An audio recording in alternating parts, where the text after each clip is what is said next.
Hello friends, this is Karn and welcome to Karn ISPCS Academy.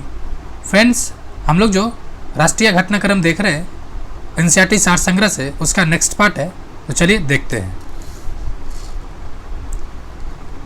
अभी जो start करने वाले हम लोग बंगाल विभाजन से, तो चलिए देखते हैं कि बंगाल विभाजन किन किन परिस्थितियों में और आपके लिए कौन कौन से क्वेश्चंस बन सकता है। बंगाल का विभाजन किस वायसरॉय के कार्यकाल में हुआ?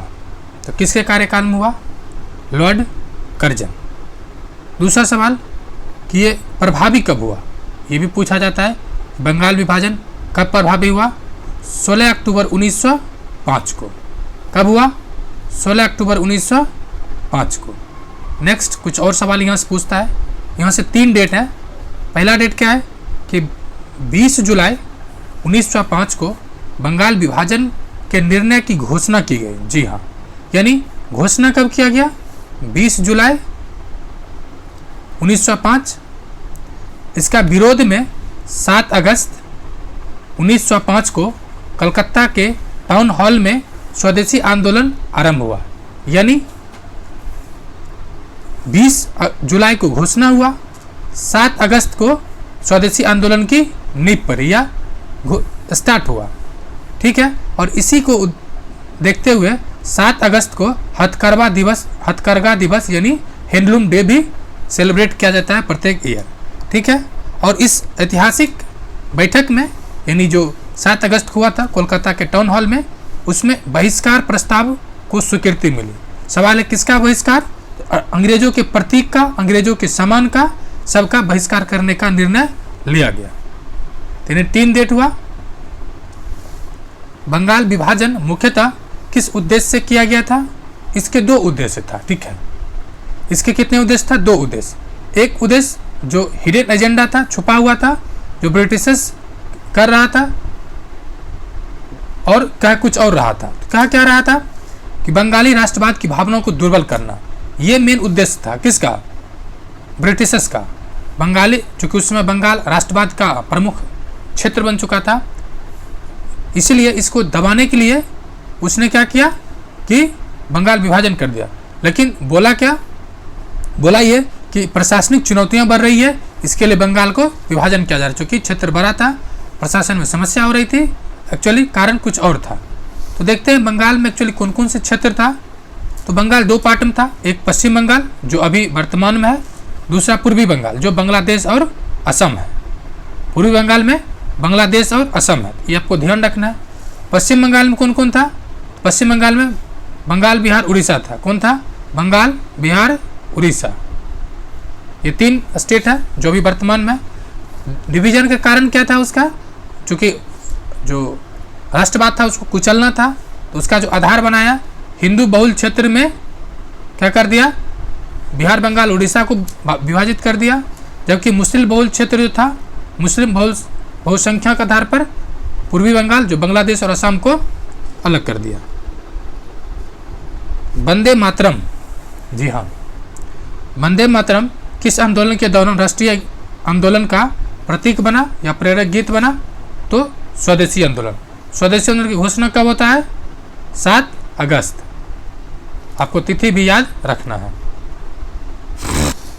बंगाल विभाजन 1905 के विरोध में आंदोलन का नेतृत्व किसने किया? तो जो आंदोलन का नेतृत्व किया वो सुरेंद्रनाथ बनर्जी। जी हाँ, किसने किया? तो सुरेंद्रनाथ बनर्जी। दिल्ली में स्वदेशी आंदोलन का नेतृत्व किसने किया? जो दिल्ली में किया वो कौन थे? सैयद हैदर रजा।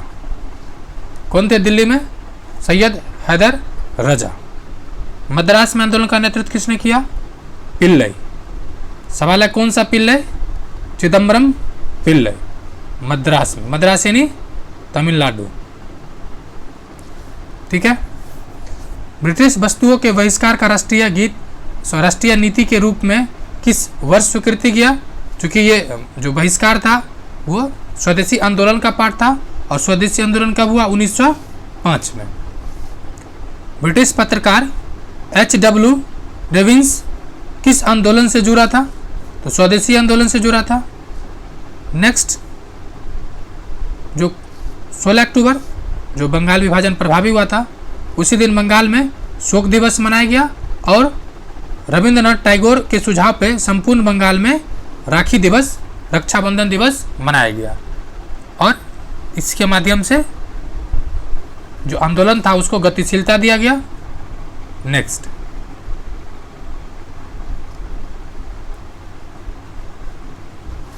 उन्नीस 1905 के स्वदेशी आंदोलन को कृषक और मुसलमान वर्ग का विशेष समर्थन प्राप्त नहीं था। अब देखिए, इसको ऐसे भी याद रख सकते हैं, बंगाल विभाजन का मुख्य उद्देश्य मुसलमान वर्ग को संतुष्ट करना था। किसके द्वारा? तो ब्रिटिशर्स के द्वारा। चूँकि मुसलमान वर्ग को संतुष्ट करना था और संतुष्ट करने का प्रयास भी किया गया बंगाल विभाजन के माध्यम से, तो स्वाभाविक सी बात है कि वो इसका समर्थन क्या करेगा? नहीं करेगा। बाकी बच्चा कृषक, तो कृषक इस आंदोलन में नहीं समर्थन किए। उसका भी कारण था, चूँकि ये आंदोलन था हिंदू मुस्लिम करके और उसका उद्देश्य कुछ और था, कृषक की समस्या कुछ और था, इसके लिए। नेक्स्ट, भारत की प्राचीन कला परंपराओं को पुनर्जीवित करने के लिए Indian society of oriental art, कौन सा? Indian society of oriental art की स्थापना किसने किया? तो रविंद्रनाथ टैगोर। ये रविंद्रनाथ टैगोर की फैमिली से ही है, रविंद्रनाथ टैगोर, आपको देखना है। स्वदेशी आंदोलन के प्रारंभ या आरंभ का तत्कालिक कारण क्या था? तो तत्कालिक कारण था हिंदू मुस्लिम के बीच विभाजन, अर्थात लॉर्ड कर्जन के द्वारा बंगाल का विभाजन। क्या था? हिंदू मुस्लिम का विभाजन, अर्थात बंगाल का विभाजन। बंगाल में ब्रिटेन की वस्तुओं का बहिष्कार का सुझाव सर्वप्रथम किसके द्वारा दिया गया था? तो के मित्र के द्वारा। किसके द्वारा? के मित्रा। सवाल है के मित्रा कौन है? तो कृष्ण कुमार मित्र। कौन है? कृष्ण कुमार मित्र। 1905 में बंगला पत्रिका संजीवनी, यहाँ से दो सवाल बनता है। एक, जो संजीवनी पत्रिका था वो किस भाषा में था? तो बांग्ला में। दूसरा, इसके संपादक कौन थे? इसके संपादक थे कृष्ण कुमार मित्र। स्वदेशी बांधवा समिति का स्थापना किसने किया? तो अश्विनी कुमार दत्त। कौन सा समिति है? स्वदेशी बांधव समिति, अश्विनी कुमार दत्त। स्वदेशी आंदोलन के दौरान रविंद्रनाथ टैगोर ने अमार सुमार बांग्ला नामक गीत की रचना की, जो आगे चलकर 1971 में बांग्लादेश का राष्ट्रगान बना। सवाल यह है कि 1971 में बांग्लादेश का राष्ट्रगान क्यों बना? क्योंकि 1971 में ही बांग्लादेश पाकिस्तान से अलग हुआ, इंदिरा गांधी के नेतृत्व में, या वहाँ के जो था शेख हसीना के पार्टी का पिताजी के नेतृत्व में। वर्ष 1905 में कांग्रेस के बनारस अधिवेशन में स्वदेशी आंदोलन का समर्थन किया गया। इस अधिवेशन की अध्यक्षता किसने की? इस अधिवेशन की अध्यक्षता किए थे गोपाल कृष्ण गोखले। यहाँ से दो सवाल बनता है। एक, तो बनारस अधिवेशन कब हुआ? तो 1905। दूसरा, स्वदेशी आंदोलन का समर्थन किस अधिवेशन में हुआ? तो बनारस अधिवेशन 1905 में। तीसरा सवाल कि बनारस अधिवेशन 1905 की अध्यक्षता किसने किया? गोपाल कृष्ण गोखले। या एक और क्वेश्चन और बनता है कि स्वदेशी आंदोलन की जिस अधिवेशन में समर्थन किया गया था उसका अध्यक्ष कौन थे? गोपाल कृष्ण गोखले। इस तरह से कई सवाल यहाँ से पूछे जाते हैं। स्वदेशी आंदोलन के दौरान बंगाल केमिकल स्वदेशी स्टोर्स की स्थापना किसके द्वारा की गई? तो प्रफुल्ल चंद्र रॉय के द्वारा। वही प्रफुल्ल चंद्र चाकी आ जाए तो इसका घटना बिहार के एक घटना से है, तो वो आपको कमेंट करके बताना है।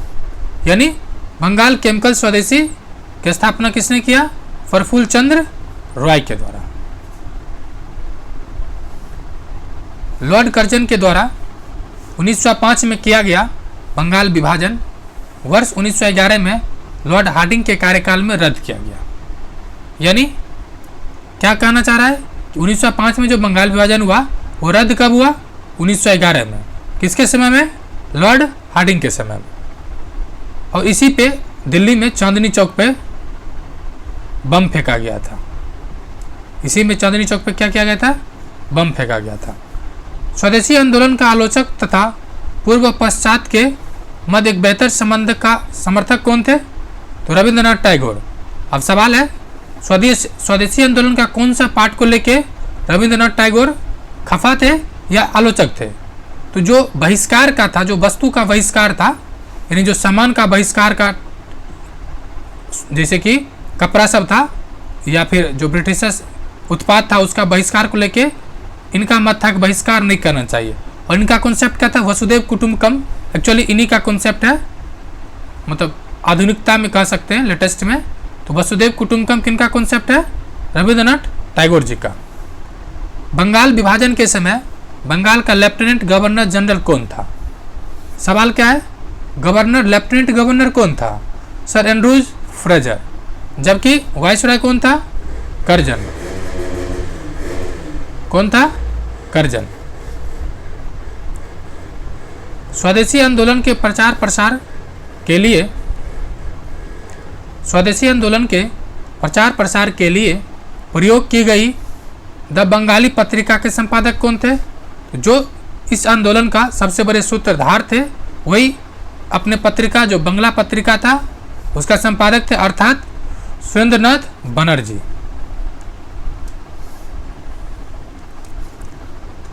एक समिति है अरुंडले समिति। जी हाँ, अरुंडले समिति के सुझाव पर वर्ष 1911 में बंगाल का पुनः एकीकरण कर दिया गया तथा दिल्ली भारत की राजधानी बनाई गई। अर्थात कलकत्ता से दिल्ली ले गया 1911 में।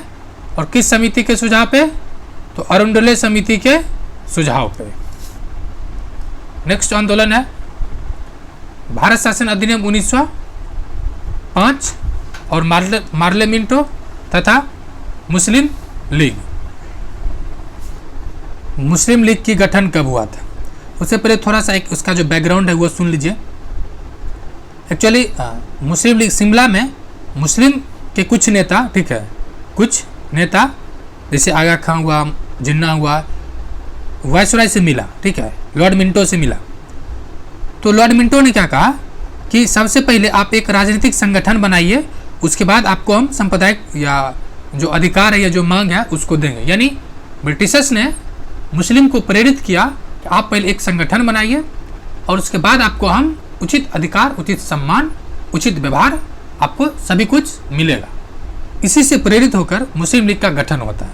चलिए देखते हैं फैक्ट। मुस्लिम लीग की स्थापना या गठन कब हुआ? 1906 में। कहाँ हुआ? ढाका। ढाका कौन वाला? तो बांग्लादेश वाला। ऑल इंडिया मुस्लिम लीग की स्थापना किसने की? तो देखिए सवाल यहाँ से, ये तो सीधा सीधे फैक्ट दे दिया, बट सवाल जो पूछा जाता है कि किसकी अध्यक्षता में हुआ। यानी जो मुस्लिम लीग का गठन हो रहा था तो ढाका में जो नवाब था, नवाब सलीम मुल्ला, इसका अध्यक्षता में वहाँ पे बैठक चल रहा था, ठीक है। तो इसके अध्यक्षता में बैठक चल रहा था, उसी में मुस्लिम लीग का प्रस्ताव आया। सवाल ये भी आता है उस बैठक अध्यक्षता किसने किया? तो नवाब सलीमुल्लाह, ठीक है। उसके और सदस्य कौन थे? आगा खां, दूसरा मोहम्मद अली जिन्ना। लेकिन अगर पहले ऑप्शन में नवाब सलीमुल्लाह रहा किसकी अध्यक्षता में, तो आपको नवाब सलीमुल्लाह के साथ जाना है, और नहीं रहा तो आगा खां के साथ जाना है। उसके बाद भी नहीं रहा तो अली जिन्ना जाना है। अगर ऑप्शन में नॉन ऑफ एवब, मतलब उपरोक्त में से कोई नहीं रहे, तब इस तरह से, मतलब यहाँ पे आपको बहुत सादगी और एकदम एक्टिव रोल में देखना है, क्वेश्चन पूछना क्या चाह रहा है। मुस्लिम लीग का प्रथम अध्यक्ष कौन था? तो जो प्रथम अध्यक्ष था वो आगा खां था। 1907 में मुस्लिम लीग का वार्षिक अधिवेशन कहाँ हुआ? 1907 में जो हुआ था वो कराची में हुआ था। और कराची का एक और अधिवेशन फेमस है 1931 का, सरदार वल्लभ भाई पटेल का, जिसमें मूल अधिकार यानी फंडामेंटल राइट भी रखा गया था। नेक्स्ट, मुस्लिम लीग ने प्रथम निर्वाचक मंडल की मांग किस अधिवेशन में किया? तो दूसरा अधिवेशन कब, कहाँ हुआ था? अमृतसर में। कब हुआ? 1908 में। अब मुस्लिम लीग का जो बैक टू बैक 3 अधिवेशन हुआ था, ये सवाल पूछा जाता है। चलिए देखते हैं। पहला कब हुआ? 1906, कहाँ? ढाका में। दूसरा कब हुआ? 1907, कहाँ? कराची में। तीसरा कब हुआ? 1908, कहाँ? अमृतसर में। नेक्स्ट,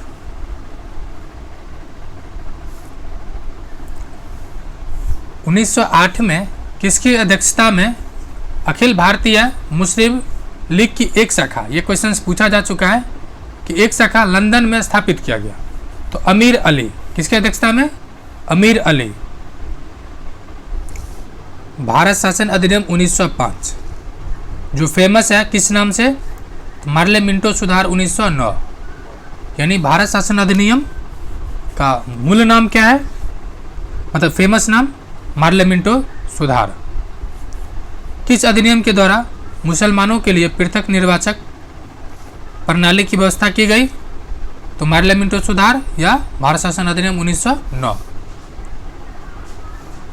इंडियन काउंसिल एक्ट 1909 में किस प्रकार के प्रतिनिधित्व की व्यवस्था की गई?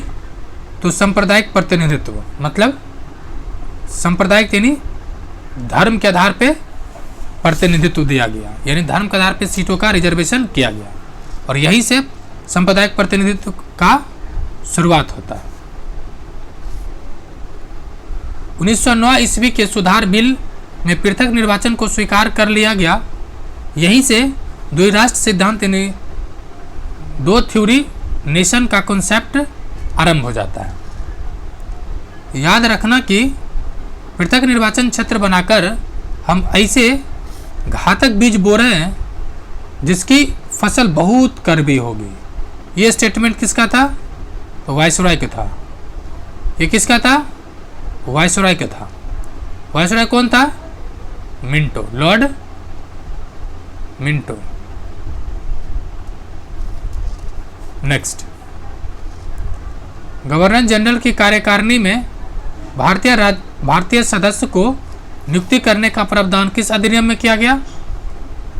तो मार्ले मिंटो सुधार अधिनियम 1909 या भारत शासन अधिनियम 1909। अब देखिए, ये क्वेश्चंस काफ़ी इम्पोर्टेंट है, क्योंकि ये क्वेश्चंस बहुत कम पूछा गया है, और बीपीएससी क्या कर रहा है आजकल, वैसा क्वेश्चंस पूछ रहा है जो क्वेश्चंस पूछा बहुत कम गया, यानी क्वेश्चन खोज के निकाल रहा है। स्पेशली 68 में ऐसा देखा गया है।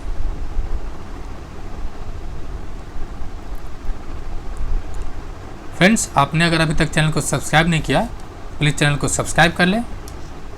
गवर्नर जनरल की कार्यकारिणी में नियुक्त होने वाले प्रथम भारतीय कौन था? जो प्रथम भारतीय था वो कौन था? सत्येंद्रनाथ सिन्हा। यही 1909 के जो भारत शासन अधिनियम या मार्ले मिंटो एक्ट आया, उसी के आधार पर यह नियुक्त हुआ। सत्येंद्रनाथ सिन्हा गवर्नर जनरल की कार्यकारिणी परिषद के पहले भारतीय सदस्य बने। सत्येंद्रनाथ सिन्हा बिहार और उड़ीसा के गवर्नर जनरल बनाया गया।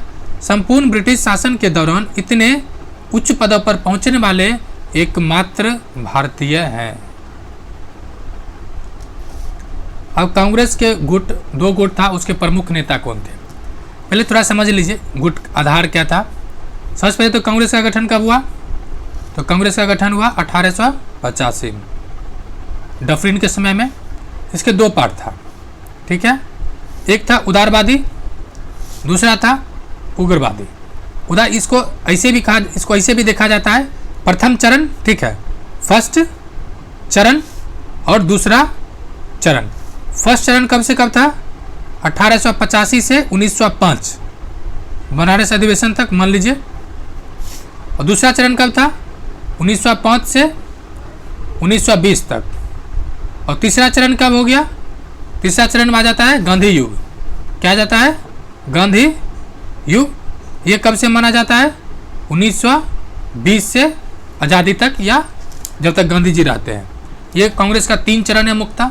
पहला चरण है उदारवादी दल, मतलब जो कांग्रेस के वायुविरुद्ध नेता थे वो लोग उदारवादी थे, उसमें से तिलक जी को छोड़कर, चूँकि तिलक जी वायुविरुद्ध थे लेकिन उग्रवादी थे। चलिए सीरियली बात देखते हैं कौन कौन नेता थे। पहला हुआ बाल गंगाधर तिलक, दादा भाई नेहरू जी। दूसरा सुरेंद्रनाथ बनर्जी, तीसरा फिरोज शाह मेहता, चौथा गोपाल कृष्ण गोखले। वही बात करा जाए तो उधर उदारवादी के अपोजिट जो उग्रवादी है या नक्सलवादी नहीं, गरमपंथी दल, तो कौन कौन थे? बाल गंगाधर तिलक यानी बाल, बिपिन चंद्र पाल यानी पाल, और लाला लाजपत राय यानी लाल। बाल, लाल बाल, लाल बाल पाल यानी BPL। कौन कौन थे? BPL, बिलो पॉवर्टी लाइन यानी बाल गंगाधर तिलक, बिपिन चंद्र पाल, लाला लाजपत राय, और एक और थे अरविंद घोष। अब सवाल है कि इसका जो विभाजन होता है या किस आधार पे कहा जाता है ये गरम दल या नरम दल है? तो कारण क्या है कि जो नरम दल था वो जो ब्रिटिशर्स था उसके सामने प्रार्थना करता था, याचना करता था, प्रार्थना करता था, याचना करता था, विरोध के राजनीति करने का आरोप लगाता था। ठीक है, मतलब वो पत्र लिखता था कि ब्रिटिशर्स हम आपके प्रजा हैं, आप हमारे साथ अमानवीय व्यवहार नहीं कर सकते हैं। वो बोलता था हम आपका बहिष्कार कर सकते हैं, मतलब इस तरह से जो उदार चीज़ होता था वो करता था। और इसी को लेके तिलक जी ने क्या कहा था? भारतीय राष्ट्रीय कांग्रेस पर प्रार्थना, याचना और विरोध की राजनीति करने का आरोप लगाया था। सवाल है किसने? तो बाल गंगाधर तिलक जी ने लगाए थे। शेरे पंजाब के नाम से प्रसिद्ध कौन था? तो लाला लाजपत राय। बाल गंगाधर तिलक को अशांति का जनक किसने कहा था? तो सिरोल। कौन सिरोल? वैलेंटाइन। यानी कह सकते हैं कि जो वैलेंटाइन डे होता है उस दिन अगर अशांति रहेगा तो स्वाभाविक सी बात है खतरा में पड़ सकता है संबंध, और वही चीज़ हुआ भी। वैलेंटाइन सिरोल तिलक जी को अशांति का जनक कहा और तिलक जी ने मानहानि केस कर दिया, मानहानि का केस कर दिया, और इंग्लैंड लड़ने भी गए थे केस। 1908 में 6 वर्ष के कारावास को सजा किस स्वतंत्रता सेनानी को दिया गया था? तो बाल गंगाधर तिलक को। और तिलक जी अरुंडले जेल में, कौन जेल में? अरुंडले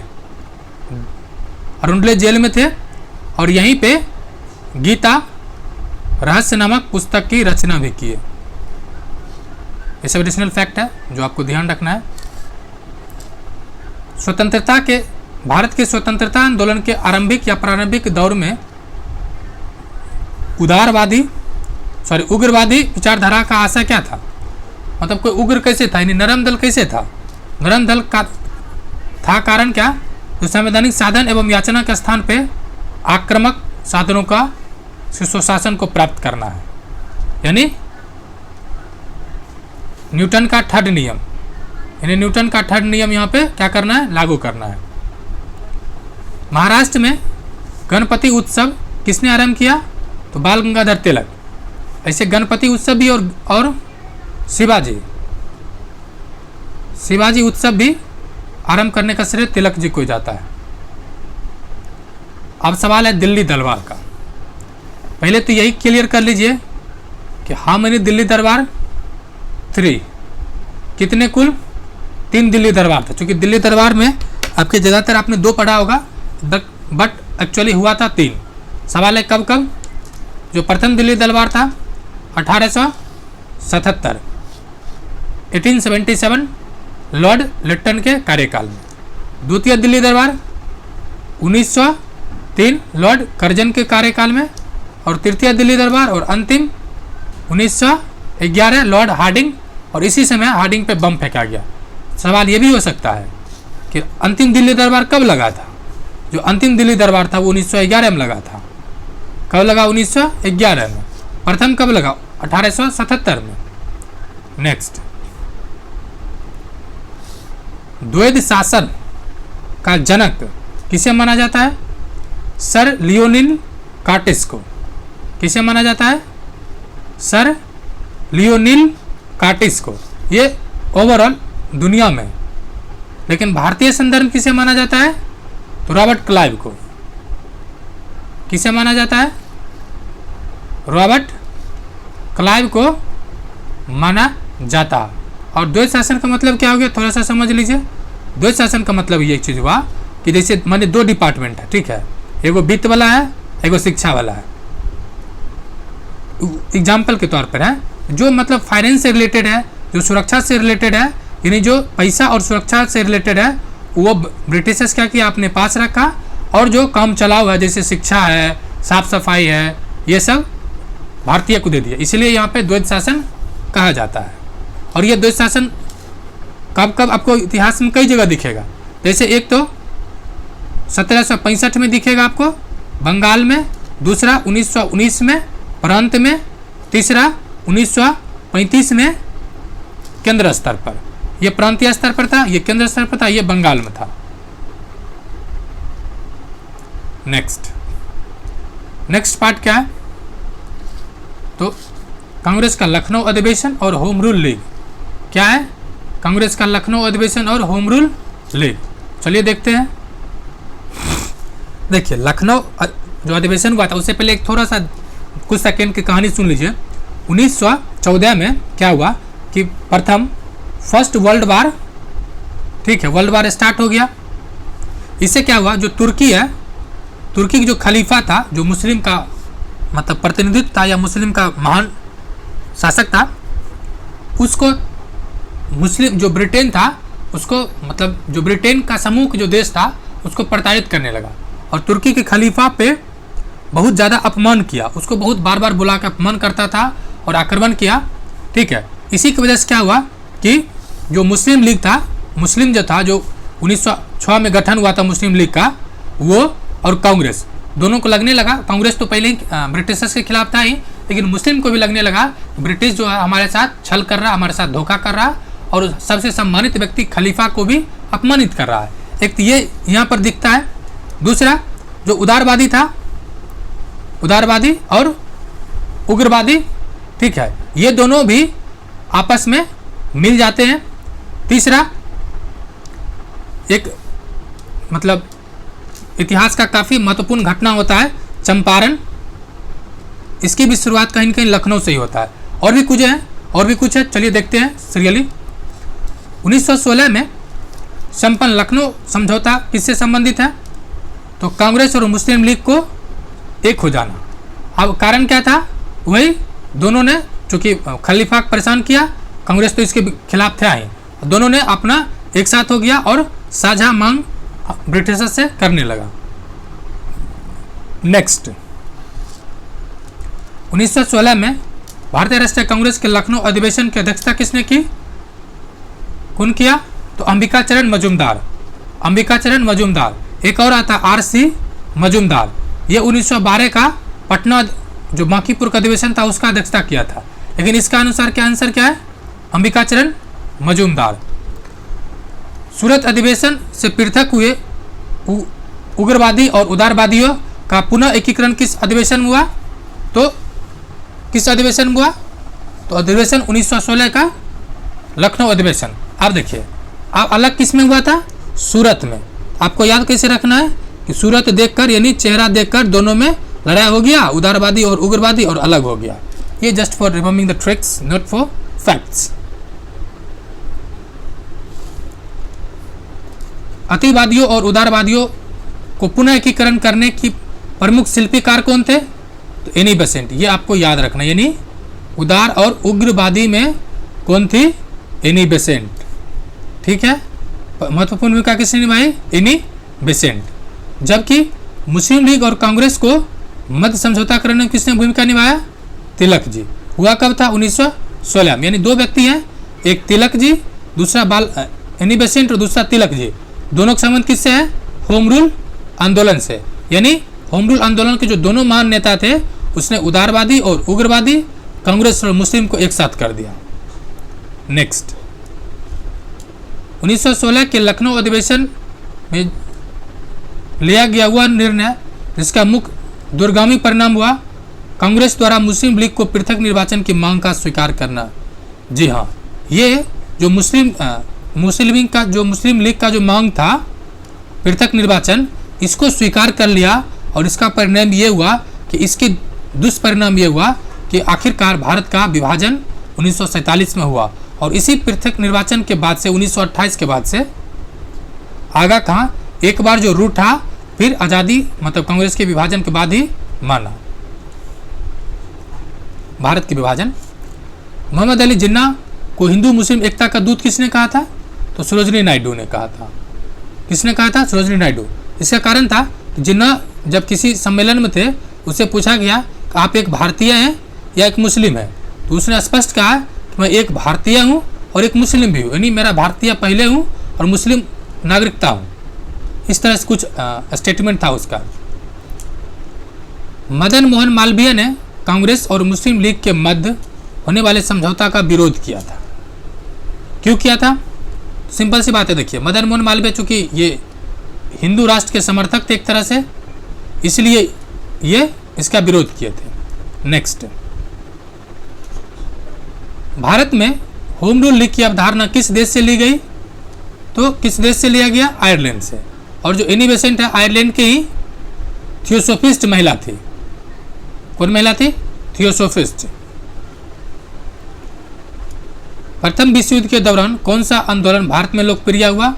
तो home rule league, home rule आंदोलन। गृह शासन भी इसको हिंदी में लिखा जाता है, कहीं कहीं गृह शासन भी दिख जाएगा, तो आपको कंफ्यूज नहीं होना। गृह शासन, ये यूजीसी नेट में ये क्वेश्चंस पूछा गया था हिस्ट्री में, 2018 के आसपास की बात है।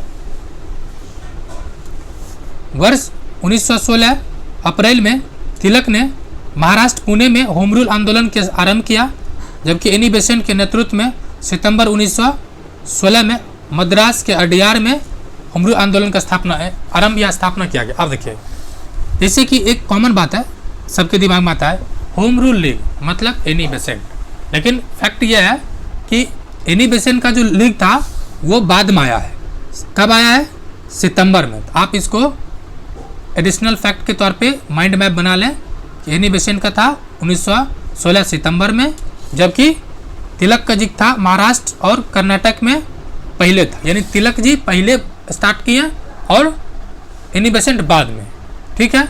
एक सवाल और आता है कि दोनों में क्या मतभेद था या दोनों के समर्थक में मतभेद था, इसलिए दोनों ने अलग अलग आंदोलन शुरुआत किया? तो जवाब है जी नहीं। सवाल है अलग अलग क्यों हुआ? तो चूंकि भारत बहुत बड़ा देश था, इसीलिए चूंकि भारत बहुत बड़ा देश था, आपको मैप के थ्रू जस्ट समझाने की कोशिश कर रहा हूँ। मान लीजिए बहुत बड़ा भारत है, तो तिलक जी कहना था कि इस इलाका में हम आंदोलन चलाएंगे, महाराष्ट्र कर्नाटक में, बाकी जो संपूर्ण भारत है, संपूर्ण भारत में एनी बेसेंट का चलेगा। इससे एनी बेसेंट का आंदोलन ज़्यादा पॉपुलर हुआ और तिलक जी का भी अच्छा प्रदर्शन किया। ठीक है, तो ये फैक्ट है, आपको दिमाग में रखना है। एनी बेसेंट ने किस साप्ताहिक पत्रिका के माध्यम से स्वशासन की मांग की? तो कॉमनवेल्थ। इसका दो पत्रिका था एनी बेसेंट का, कॉमनवेल्थ और इंडियन ओपिनियन या इंडियन नेशन। कौन था? कॉमनवेल्थ और न्यू इंडिया। न्यू इंडिया का दो फेमस पत्रिका था। नेक्स्ट, अब इसका थोड़ा सा डिटेल देख लीजिए सेक्टर वाइज, कहाँ कहाँ पे किसने क्या किया। होम रूल आंदोलन, होम रूल यानी गृह शासन, आयरलैंड का शब्द है। होम रूल का अर्थ होता है स्वशासन। क्या होता है? स्वशासन। ठीक है, ये होता है। सर्वप्रथम आयरलैंड में होम रूल आंदोलन का स्थापना रेडमंड ने किया था। यानी किसने किया? रेडमंड ने किया था। ठीक है। 1916 में आरंभ आंदोलन के समय भारत के जो वायसरॉय था वो कौन था? Lord Chelmsford. और चेम्सफोर्ड सुधार भी आता है 1900 होम रूल आंदोलन के परिसर में आके 1917 में लॉर्ड चेम्सफोर्ड सुधार आता है, और इसी को आधार बना के भारत शासन अधिनियम 1919 भी आता है। एक सीरीज है जो आपको याद रखने की जरूरत है। तो चलिए डिटेल देखते हैं। जो तिलक जी का होम रूल था ये कब शुरू हुआ? तो जस्ट अभी डिस्कशन किया, अप्रैल 1916 में, जबकि एनी बेसेंट का 1900 सितंबर में, अप्रैल में और सितंबर में। इसका क्षेत्र कौन था तिलक जी का? तिलक जी चूंकि महाराष्ट्र के थे, तो महाराष्ट्र, और तिलक जी कहाँ थे? मुंबई के थे, महाराष्ट्र के थे, तो आप ट्रिक के तौर पर याद कर सकते हैं महाराष्ट्र और उसको सटा हुआ राज्य कर्नाटक। ठीक है, तो कर्नाटक इसका मुख्यालय बनाया। कर्नाटक में कहाँ? बेलगांव, जहाँ पे गांधी जी 1924 में एकमात्र कांग्रेस की अध्यक्षता किए थे। ठीक है, और इसका क्षेत्र कहाँ था? तो मद्रास यानी तमिलनाडु में। मुख्य हेडक्वार्टर कहाँ बनाया? मद्रास के अडियार में।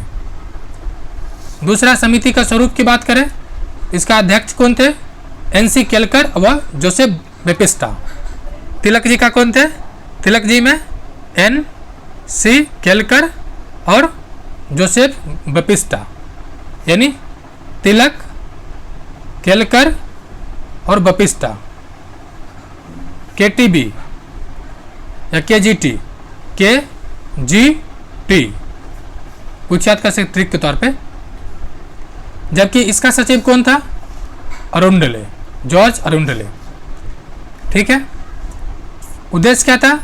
और एक नारा भी फेमस था इनका, स्वराज मेरा जन्मसिद्ध अधिकार है। और ये नारा कब दिए थे? 1916 के कांग्रेस के लखनऊ अधिवेशन में। ठीक है। इनका उद्देश्य था स्वशासन की स्थापना या प्राप्ति।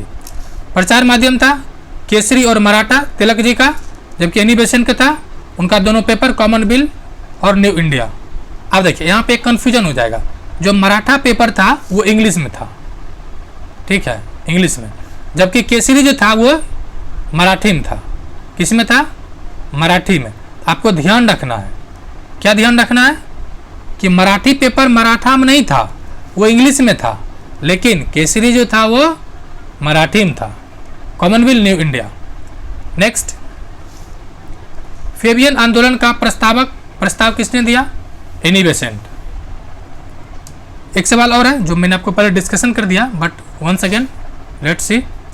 तिलक और एनी बेसेंट के द्वारा बनाए गए होम रूल लीग आंदोलन की शाखाओं किस वर्ष एक कर दिया गया? तो जो एक कर दिया गया 1918 में। ठीक है। उससे पहले तिलक, ये 1917 में ही शायद ये जो एनी बेसेंट थी इसकी गिरफ्तारी हो गया था। 1917 में गिरफ्तारी हो गया। उसके बाद 1915 में अमेरिका में होम रूल लीग का गठन किसने किया? तो लाला लाजपत राय। अब देखिए आपके पास 3 सवाल आया। होम रूल आंदोलन के 3 आदमी किसने गठन किया? तिलक जी, एनी बेसेंट और लाला लाजपत राय, यानी ताल, TAL। होम रूल का संबंध किससे है? ताल से या लात से कह सकते हैं।